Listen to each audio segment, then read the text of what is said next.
दोस्तों, एक लघु कथा परिवर्तन पर मैं छोटी सी प्रस्तुति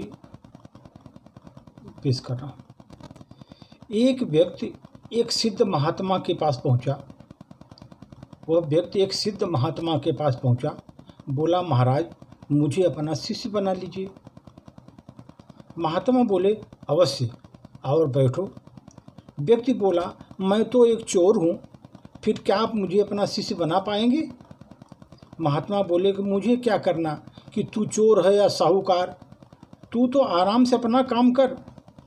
लेकिन महाराज जी, पहले भी कोई महात्माओं के पास गया, वो बोले कि पहले चोरी करना छोड़ दो। कई महात्मा मुझे बोले।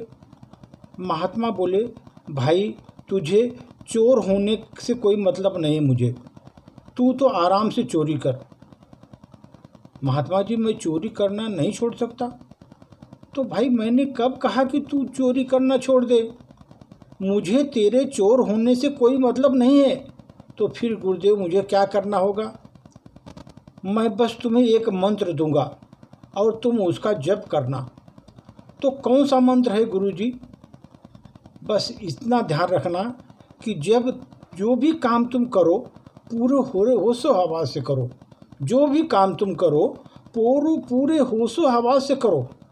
जैसे तुम चोरी करने जाओ तो तुम्हें बस यही ध्यान रखना है कि मैं चोरी कर रहा हूँ, ठीक है, इसीलिए मैं चोरी कर रहा हूँ। अब तो वहाँ जाता तो इस पर ध्यान रखता, फिर वो खाली हाथ वापस जाता। बेचारा चोर जहाँ पर चोरी करने जाता वो खाली हाथ वापस, जो सोचता कि भाई ठीक है, उसके बाद ध्यान आता कि चोरी करूँ, तो फिर वो खाली हाथ वापस आता। लगभग 1 महीने तक ऐसा होता रहा। जहाँ भी जाता तो जैसे ही कुछ उठाने लगता उसे ध्यान आता कि मैं तो चोरी कर रहा हूँ। जो चीज़ मेरी नहीं है उसे अनधिकृत रूप से मैं ले रहा हूँ। जो चीज़ मेरी नहीं है मैं उसे अनाधिकृत रूप से उसे ले रहा हूँ। और उसे आत्मग्लानि हो जाती थी कि मैं ये चीज़ जो मेरी है ही नहीं है, मैं इसको ज़बरदस्ती ले रहा हूँ, ये उसे आत्मग्लानि हो जाती थी। फिर वो महात्मा के पास पहुँचा, बोला, मैं तो अब तक चोरी नहीं कर सकता हूँ, मुझे चोरी करना छुड़वाया भी नहीं और मेरी आदत छूट गई। मैं अपनी मेहनत की कमाई से रोटी खाऊंगा। वो चोर बोला, मैं अपनी मेहनत की कमाई से ही रोटी खाऊंगा। महात्मा बोले, भाई अब तो तेरा जमीर तेरी आत्मा जागृत हो गई है। जमीर से तेरी आत्मा जागृत हो गई है तो यकीनन तुम्हें मेहनत की कमाई ही मिलेगी, क्योंकि तुम्हारी जमीर में आत्मा जागृत हो गई है। अब तुम्हें कमाई पर ही भरोसा रखना है और तुम मेहनत ही कमाई तुम्हें मिलेगी। दोस्तों, जिसका जमीर या अंतरात्मा जागृत होती है, जमीर या अंतरात्मा जागृत होती है, वो कोई पाप या अपराध नहीं कर सकता।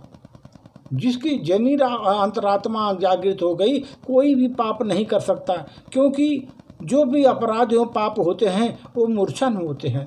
वो अपने होशो हवास में नहीं करता। वो आदमी अपने घमंड में चूर हो जाता है। उसका अंदर का जो जागृति है अंतरात्मा की, वो मर जाती है, इसीलिए वो आदमी अपराध करता है। जब जागृत हो जाएगी अंतरात्मा तो उसमें सही गलत का उसमें निर्णय लेने की कैपेसिटी हो जाएगी। अब यह उन लोगों के लिए है जो कि एक अंतरात्मा को जगा करके आगे अपने मेहनत की कमाई पर भरोसा करते हैं, आगे बढ़ते हैं और आगे बढ़ करके वो सुखी और संपन्न जीवन बिताते हैं। धन्यवाद।